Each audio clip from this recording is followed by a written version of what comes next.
मेरे प्यारे देशवासियों, नमस्कार।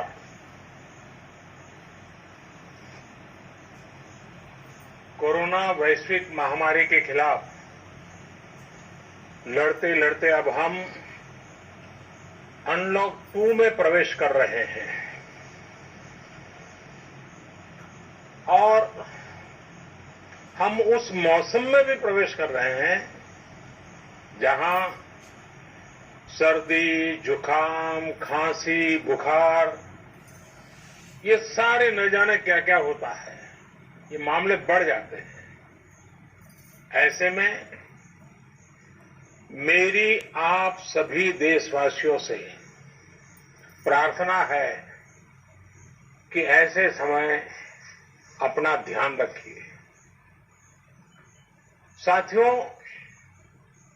ये बात सही है कि अगर कोरोना से होने वाली मृत्यु दर को देखें तो दुनिया के अनेक देशों की तुलना में भारत संभली हुई स्थिति में है। समय पर किए गए लॉकडाउन और अन्य फैसलों ने भारत में लाखों लोगों का जीवन बचाया है, लेकिन हम ये भी देख रहे हैं कि जब से देश में अनलॉक 1 हुआ है, व्यक्तिगत और सामाजिक व्यवहार में लापरवाही जरा बढ़ती ही चली जा रही है। पहले हम मास्क को लेकर, 2 गज की दूरी को लेकर 20 सेकंड तक दिन में कई बार हाथ धोने को लेकर बहुत सतर्क थे, लेकिन आज जब हमें ज्यादा सतर्कता की जरूरत है तो लापरवाही बढ़ना बहुत ही चिंता का कारण है। साथियों, लॉकडाउन के दौरान बहुत गंभीरता से नियमों का पालन किया गया था। अब सरकारों को, स्थानीय निकाय की संस्थाओं को, देश के नागरिकों को फिर से उसी तरह की सतर्कता दिखाने की जरूरत है। विशेषकर कंटेनमेंट जोन्स, उस पर तो हमें बहुत ध्यान देना होगा। जो भी लोग नियमों का पालन नहीं कर रहे हैं, हमें उन्हें टोकना होगा, रोकना होगा और समझाना भी होगा। अभी आपने खबरों में देखा होगा, एक देश के प्रधानमंत्री पर 13,000 रुपये का जुर्माना इसलिए लग गया क्योंकि वो सार्वजनिक स्थल पर मास्क पहने बिना गए थे। भारत में भी स्थानीय प्रशासन को इसी चुस्ती से काम करना चाहिए। ये 130 करोड़ देशवासियों के जीवन की रक्षा करने का अभियान है। भारत में गांव का प्रधान हो या देश का प्रधानमंत्री, कोई भी नियमों से ऊपर नहीं है। साथियों, लॉकडाउन के दौरान देश की सर्वोच्च प्राथमिकता रही ऐसी स्थिति न आए कि किसी गरीब के घर में चूल्हा न जले। केंद्र सरकार हो, राज्य सरकारें हो, सिविल सोसाइटी के लोग हों, सभी ने पूरा प्रयास किया कि इतने बड़े देश में हमारा कोई गरीब भाई बहन भूखा न सोए, देश हो या व्यक्ति। समय पर फैसले लेने से, संवेदनशीलता से फैसले लेने से किसी भी संकट का मुकाबला करने की शक्ति अनेक गुना बढ़ जाती है। इसलिए लॉकडाउन होते ही सरकार प्रधानमंत्री गरीब कल्याण योजना लेकर आई। इस योजना के तहत गरीबों के लिए 2.25 लाख करोड़ रुपए का पैकेज दिया गया। साथियों, बीते 3 महीनों में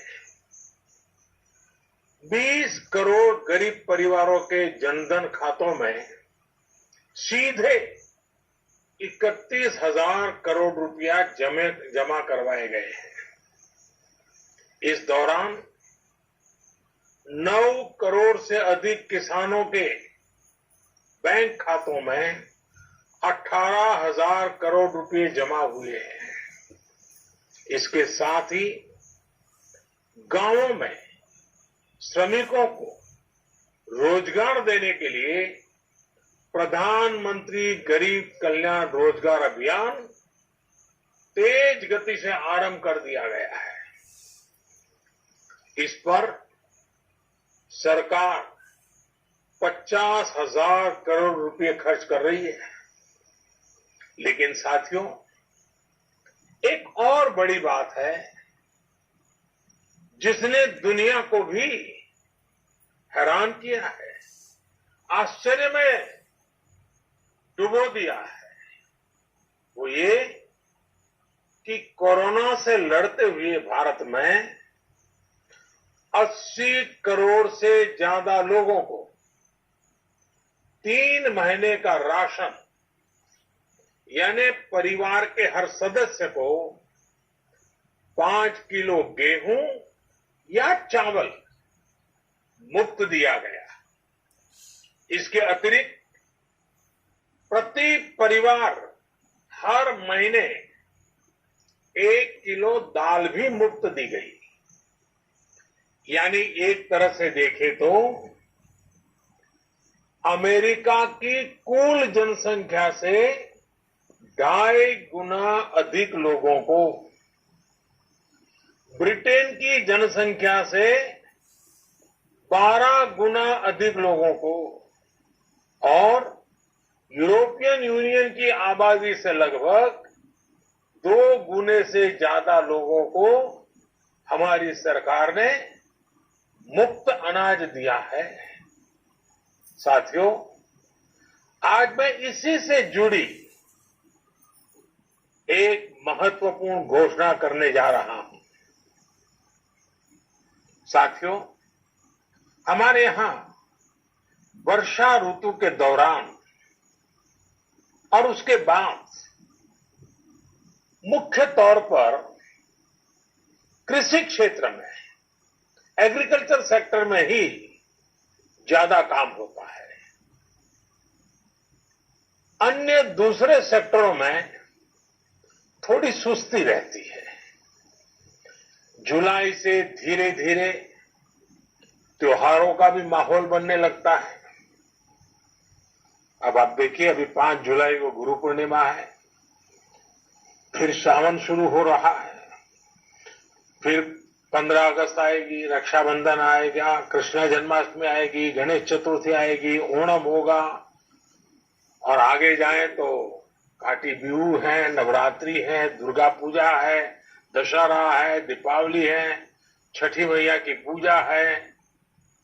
त्योहारों का ये समय जरूरतें भी बढ़ाता है, खर्च भी बढ़ाता है। इन सभी बातों को ध्यान में रखते हुए ये फैसला लिया गया है कि प्रधानमंत्री गरीब कल्याण अन्न योजना का विस्तार अब दिवाली और छठ पूजा तक, यानी नवंबर महीने के आखिर तक कर दिया जाएगा। यानी 80 करोड़ लोगों को मुफ्त अनाज देने वाली ये योजना अब जुलाई, अगस्त, सितंबर, अक्टूबर, नवंबर में भी लागू रहेगी। सरकार द्वारा इन 5 महीनों के लिए 80 करोड़ से ज्यादा गरीब भाई बहनों को हर महीने परिवार के हर सदस्य को 5 किलो गेहूं या 5 किलो चावल मुफ्त मुहैया कराया जाएगा और साथ ही प्रत्येक परिवार को हर महीने 1 किलो चना भी मुफ्त दिया जाएगा। साथियों, प्रधानमंत्री गरीब कल्याण अन्न योजना के इस विस्तार में 90,000 करोड़ रुपए से ज्यादा खर्च होंगे और अगर इसमें पिछले 3 महीने का खर्च भी जोड़ दें तो ये करीब करीब 1.5 लाख करोड़ रुपया हो जाता है। अब पूरे भारत के लिए हमने एक सपना देखा है। कई राज्यों ने तो बहुत अच्छा काम भी किया है। बाकी राज्यों पर भी हम आग्रह कर रहे हैं कि इसको काम को आगे बढ़ाएं। और काम क्या है? अब पूरे भारत के लिए एक राशन कार्ड की व्यवस्था भी हो रही है, यानी एक राष्ट्र एक ration card, one nation one ration card. इसका सबसे बड़ा लाभ उन गरीब साथियों को मिलेगा जो रोजगार या दूसरी आवश्यकताओं के लिए अपना गांव छोड़ करके कहीं और जाते हैं, किसी और राज्य में जाते हैं। साथियों, आज गरीब को, जरूरतमंद को सरकार अगर मुफ्त अनाज दे पा रही है तो इसका श्रेय प्रमुख रूप से 2 वर्गों को जाता है। पहला, हमारे देश के मेहनती किसान, हमारे अन्नदाता, और दूसरा हमारे देश के ईमानदार टैक्स पेयर। आपका परिश्रम, आपका समर्पण ही जिसकी वजह से देश ये मदद कर पा रहा है। आपने देश का अन्न भंडार भरा है, इसलिए आज गरीब का, श्रमिक का चूल्हा जल रहा है।